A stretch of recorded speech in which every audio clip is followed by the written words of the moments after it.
Hi.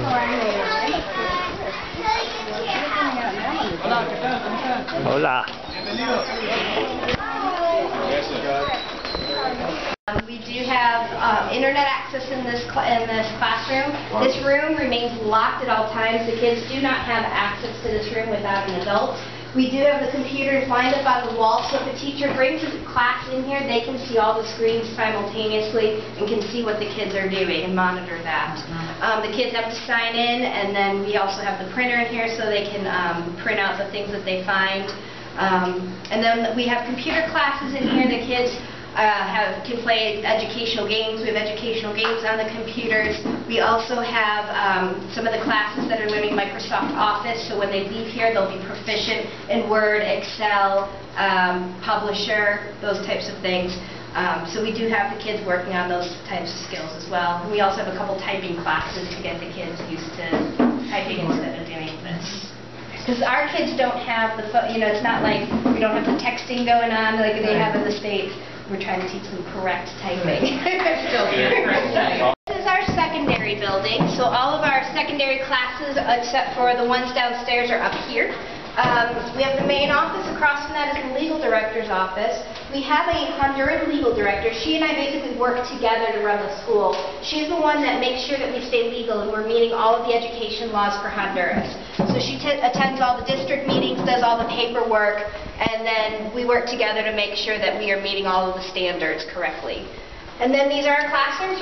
Feel free to look in them. We have our language arts classroom. We have a Honduran teacher who teaches our Spanish classes. We have a small music room. We have another Honduran teacher that teaches the Spanish classes. And then we have one of our guys who teaches our Bible classes. It's amazing. It's like only a few students in there. Yeah. And that's it. Yeah. That beats my 29 kids. Oh, sorry, I didn't know you were going there. Okay, go ahead. I'd rather have 3 kids. I was trying to get out of the way. Hey, This is another room.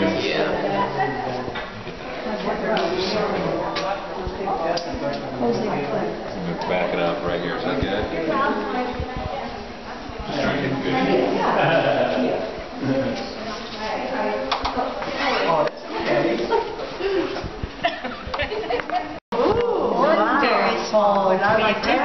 Absolutely. Absolutely. I would have hated that when I was growing up because I like to, Hide. I'd be in trouble all the time. Actually, when we keep good discipline, nobody gets in trouble. This is our primary school, so you'll see it's a little bit more decorated than the high school is. But we have, on the end is our Spanish, grammar, and Honduran social studies classes for the elementary school. Then we have our art room. We have an indoor playroom because as you see today, we get a lot of rain. So sometimes it's hard for the kids to go outside for recess. They can come in here and have recess. We have our 4th grade classroom, which is Miss Cindy. Our 3rd grade classroom, which is Miss Hannah. 2nd grade, Nikki. 1st grade is Miss Melody, and then preschool and kindergarten combined is Miss Margot, who's actually Doug's wife when you're doing your tour.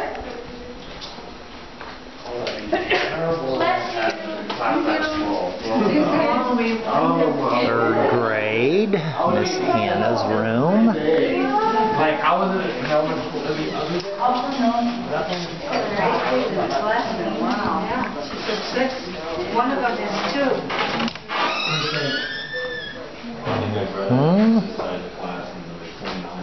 Preschool? I'm not sure which one that. I don't see the sign. Well, maybe 1st and 2nd. Yeah, this looks like, oh yeah, disregard and first. It is 2000. For the elementary, they do, not for the secondary. Okay. So for elementary, they have to either have a degree in education. I have 2 more years. Okay. I'm interested in talking to you. Yeah, no. So usually in the last year of college is when we start trying to work things out as far as application and things like that. If that's something you want to do. Are you getting your degree in elementary ed? Kindergarten to third. Okay. Yeah, right? Yeah, so definitely by your senior year, be in touch with us, and then that's when we'll start the application process. And if you wanted to come down maybe for a visit during a time off or something to do some tutoring or that type of thing and kind of get a feel of what it's like here, you know, we can work that out too. So. What does it cost? It depends on the person. We all raise our own support, and it just depends on what your personal needs are. For instance, if you're going to have student loans, you're going to have a higher budget than somebody who doesn't. Take out student loans. For say for 2 people to come down here with 2 children that were going to work here and teaching or whatever and have their kids in school here, generally how much money are you talking about? I honestly don't know for a family. What I've heard them say is roughly about $1,000 per person per year. So roughly $4,000 per month. For a year, for 12, 48. Right, for the year. 50 grand, right? Right, and that's because of the children and the needs that they would have, and you know, again, it just depends on people's medical issues, if they have doctor's appointments or not, if they get a car or not, if they have any debt in the States or not, if they're paying a mortgage still in the States. Some people keep their house in the States, and then, or some of them will rent it, but it doesn't cover the whole. It just depends on everybody's personal situations. Well, if y'all really want to, we can go see if the top, when that's empty up there, we could go see if it's open. But this is Jesus and Rosa. They've been here the longest. They got here the same time that Mr. Heiberger's buddies, the Runnels, got here. They trained together. So we have 2 sets of parents that have been here about 8 years. They have 7 boys. Wow. You know, and they've got little Franklin David, who's 4, and then they've got the two oldest teenage boys that are still here. So that house is that's a lot of noise and a lot of food. This is the one that'll break your heart. And when we pray, you guys pray for this family. This is Junior, Danielle, and David, and they've been without house parents for almost the better part of a year. And so basically we subbed. We're their sub parents for 3 days a week. So like I said, my house gets crazy for 3 days. Yes, sir. Y'all, is it just all boys and then all girls in the parents? Do you make them? I mean, we try not to mix them. Now the younger ones we've had in the past, we've had mixes, but typically it's a boys' home or a girls' home. There are some reasons for that, and I don't know if Kimberly, that may be a question Kimberly may not answer, but typically you know, and one of the things you're going to find out when Kimberly speaks is they get here for different ways, but none of them which are good. And so, you know, the girl-boy relationship, we don't know what everybody's been exposed to, so we're very careful about that. But typically the third home up here, they had, for a while, they had girls and boys because they were siblings. And then once they got a little bit older, the girls went into another home, and the little boys are still there. So you don't separate the siblings in a home? In that case, we didn't for the first couple of years, but then when the girls got old enough, they went in with another family. So that now is all boys. And actually, the middle boy here has a sister here, but they're not together. It's boys and girls. We separate them. But they don't have house parents. So one of my jobs is to recruit people to be house parents. And one day during their prayer time, and I was in the States, one of the boys asked my wife if Mr. Doug was going to get him parents. So, you know, you think about how hard it is for us in the nuclear family, but it doesn't seem exactly right for a 7-year-old to be wondering whether he's going to have parents. So it's quite heartbreaking. So we'll definitely pray for them in a minute. But let's walk a little bit further, and so you can just see all the houses. And I can tell you a little bit more about them. The 2 boys are alone in that house? 3. No, they have. We sub 3 nights, and then somebody else does 4. Okay, so they have somebody. Yeah. Oh yeah. No, they got a Nintendo, and that's all they need. Yeah. This side was the ministry kids' rooms. Most of our homes have a mixture of biological kids and ministry kids, and some of the teams ask good questions like, how do you recruit house parents? Well, it's very difficult because you think about your own kids, or those of you that have them, you're all of a sudden they're going to have siblings, you know, and what do you know, how do you not do favorites to your kid versus a ministry kid? So it's a dynamic situation. It's very difficult. So typically what happens is the biological kids and the parents will stay on this side. There's a lock on this door, so there's a little bit of privacy should they need it. The ministry kids have their own bathrooms. I don't know if y'all went in and saw that. So they're trying to have a little bit of a separation there. But all the homes can have up to 8 children. And so if you've got 2 or 3 biological, that kind of limits it. And then we try to, for a while there in the ministry, they would try to, group kids together by age. So one house might have all 14-year-olds. But then they realize, that's not a house. So now you'll notice, like Jose and Rosa's house, Jesus and Rosa's house, they've got 4-year-olds to 17-year-olds. So you stagger it. And the ideal would be when one graduates, they put one right back in the bottom of the line. So it's very difficult. House parenting is a huge, huge challenge. Everybody, all ministries have a culture, all churches have a culture. So here we are with our WGO culture, with Rancho Ebenezer culture. You got Honduran culture, you got a North American culture, and then you got abused foster kid culture. So it's a real blend, and it's just very, very difficult. So we desperately need your prayers, desperately need your support and praying about our families and for strength and renewal. And Kimberly can answer a lot of questions about that. But I can't stress to you enough how we could take, this house is empty. So essentially we're telling orphans right now down in the city, we can't take you right now. And the only reason is because we don't have house parents to take them. And so it's very, very difficult. All these kids have been rescued and they all have a chance. They all have a chance that a lot of kids don't have. So it's a neat thing. The kids are required to go to school to 5th grade here.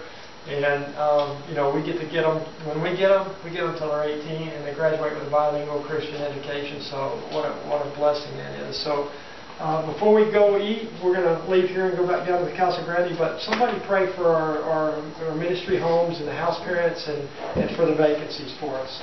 I'd like to do that. Nobody else does. They will ship stuff for us for free. We have a guy in Blue Rock that warehouses our stuff, and when it fills up with grain, he loads it up, drives it to Gulfport or Houston, and we get it here for free. Now, we do pay the government, they take a share, but so we get all kinds of things donated. The restaurant equipment acquisition house, a team member had come down, he was in the restaurant business, went out of business, and donated all his stainless steel stuff, and he loaded up a U-Haul and drove it to Little Rock. I think somebody on y'all's team donated 75 bikes, or at least Rick was telling me that a little bit ago. Yeah. So most of this stuff you see came from people in the States, and it's the most cost-effective way for us. Not because obviously it's a donation, but to go and buy things like lawnmowers here that are 6 horsepower, manually pushed, that would cost $185 at Walmart, are $600 here. Wow. And so they just, anything that's like American electronic tool, it's very expensive. So these guys are dependent on it, and they do a great job, and we're really grateful for them. So this is where all this happens. We're going to kind of go out this door and we pick them, and they're cherry red, and we take them off the mountain about a kilometer, not very far down. Wash them, take out the outer hull, come back and dry them on the drying racks, bring them up here, and this is the thing that takes out the husk. All that stuff on the ground behind you is the husk of the coffee bean. It makes great. It will absorb oil and all kinds. It's great mulch. It's just a great byproduct. What happens is he pours them in that hopper, and there's the biggest cheese grater you've ever seen. And it actually takes that husk off. And as the beans come out, the husk drops in here, and the beans drop in here. So he's full of green beans, and we'll see him in the next room. I'll actually show them to you. We've got a little blower here. Some of the husk actually don't drop in the bag, but by the time he runs this blower, it's 99% pure when it comes into this trash bag. Can you open over here, Alberto? Hey.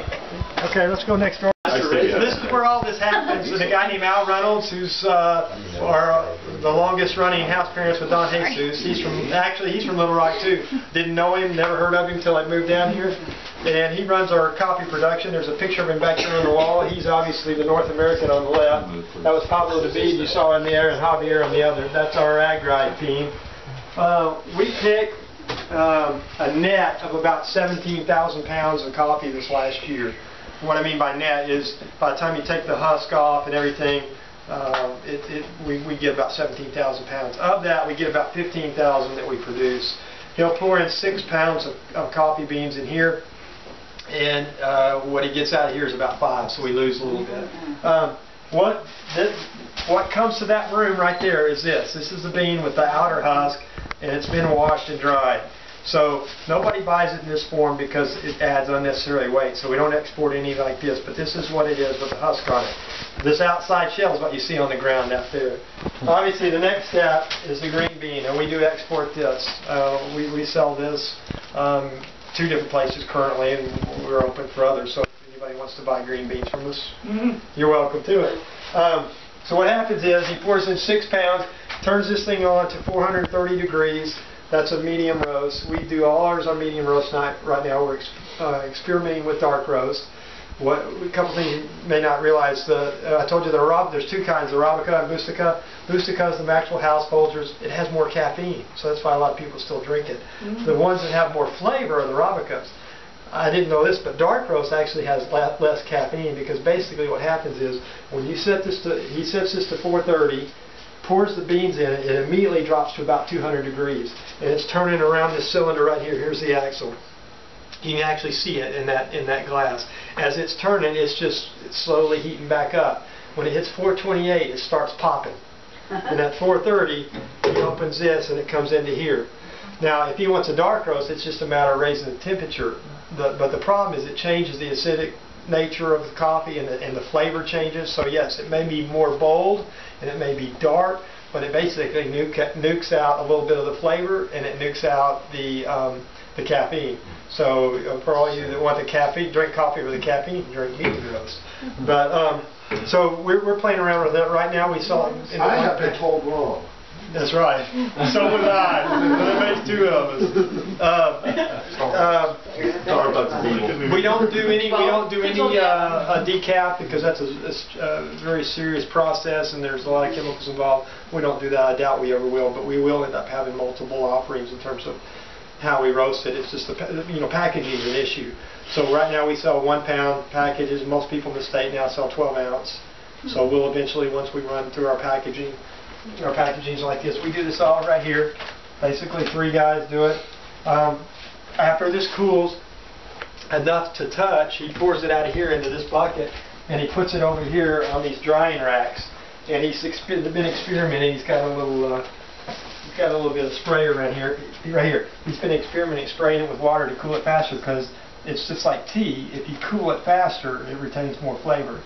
So he's been experimenting, misting it a little bit and figuring out. We're at around the average you can see on his board over here. We're at around 12% in moisture in the air in this room. 11 to 12 is optimum.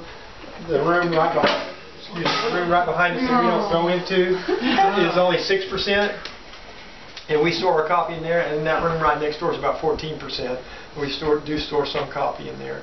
Coffee stores for a year very, very well. After that, you start losing a little bit of your flavor. So we typically get our coffee out within 4 to 6 months. And we're a small operation, so we can do that. The 4 kinds of coffee that I mentioned out there, and I don't know how to say them, so they're written up there in blue. Katui, Visca, Arachi, Katura, and I know how to say the last one because it's Limpira. That's what our money is, so I know how to say that one. What's the coffee we're drinking at the mission house? You're drinking our coffee. But which one of the 4? Oh, it's all 4 of those. We're a blend. The beans all grow together. The plants are mixed. And so we are a true blend coffee, which supposedly... So we get all 4 of those in that bag? You get all 4 of them. Yay. And that sells for $18 a pound in the States? In Chicago, sure does. Chicago? Yeah, but who do you sell it to in Chicago? A bean wholesaler. Yeah. A warehouse. They roast their own coffee. Okay. No, he's a coffee shop. Yeah? Ryan's only asking. What's the name of the coffee shop? Yeah. I don't know. Intelligentsia? Maybe. What is it? Maybe. Metropolis, maybe? Intelligentsia? It's got to be Intelligentsia. I don't know. Starbucks. I don't know. It's not Starbucks. It's got to be Intelligentsia. No, yeah. We actually also wholesale it to there's a roaster in Houston that this year brought our green beans for the first time too. So I'm not sure. I'm in Chicago every weekend. I'm going to yeah. You email me, and the guy that does this, I'll email him and ask him who it is. I'm in Chicago every week. He buys from us every other month. And what is the wholesale price? That he gets it for. I don't know, because he buys green. I don't know what he buys. He buys Definitely green. take some back. Yeah, he roasts it. He's a roaster. Doug, what are those other bags that are next to you? Okay, this is what it looks like when it comes. We sell it to you as a bean, not a gram. And this is the gram. And our grinder's nothing fancy. It's just a commercial grade grinder. Does the same thing yours does at home. The difference is it'll do 60, 80 pounds a day easy. Never even miss a beat. So, but yeah, and right now these beans right here are interesting because I told you we're working on our process. They're all labeled. Well, they were yesterday. Yeah, they're labeled. He's practicing on his roasting temperatures and times, and we're getting people on the mountain that drink straight black coffee and trying to find different mixes. So eventually, when our packaging sells out, we'll have multiple offerings in the future. But right now, we're selling it as we got it. So. Would you hire a coffee taster? Yeah, right. We get a lot of volunteers for that. Yeah, they're doing this on the mountain because they don't have to export it. We got a question here. This is all green beans, and this is all this year's crop. All this beside you is this year's crop. This will be the next. So the freshest is in that room over there because he's just de-hulled it. So it takes a little time. So it goes from there into that room back there, and then this is the last stop. Doug, I'm sorry, but with the green beans, you may have mentioned it before. When you say you sell that from the green bean stage, what happens to it after that? Is it just ground up from there? Or? No, well, we sell most of ours this way. Right. Yeah, but the two distributors that we sell it to, they're roasters. Okay, so yeah, they make their own. Roast their own coffee. That has to be toast. So I know. So there's nothing else left to do this. You can actually take some of these and put it in your oven and roast it yourself. And then they go and grind it up. Yeah. So if they want to sell it as a bean or a ground, they can do it. All right. Thanks, Doug. Yeah, you can roast this. We know people that do it in their oven. So. Yeah, and roast it. Any other questions? This coffee maker is our second generation. Our first couple of years of operation, we shipped our beans into town, and somebody roasted it for us, and then we exported it. Then somebody donated a small machine that did a pound an hour, which is very, very small. We got this one a year and a half, almost 2 years ago, from Oklahoma City. They cost about $18,000. We do it's about 11 minutes to do a cycle, so we can do 11. If we just really, you get 5 pounds every 11 minutes. So somebody with math could do that one for me. That's a lot. Yeah. Well, in other words, it's baking, it's helping you keep the machine. Yeah. We're not self-sufficient. We are consumers, but someday this will help us. I mean, as our product and our process gets well known. We've done probably ourselves a disservice. We have so many churches and 900 people come through here a year. If half of those bought our coffee, our consumption would triple. So buy our coffee. Oh, I am. Any other questions or comments?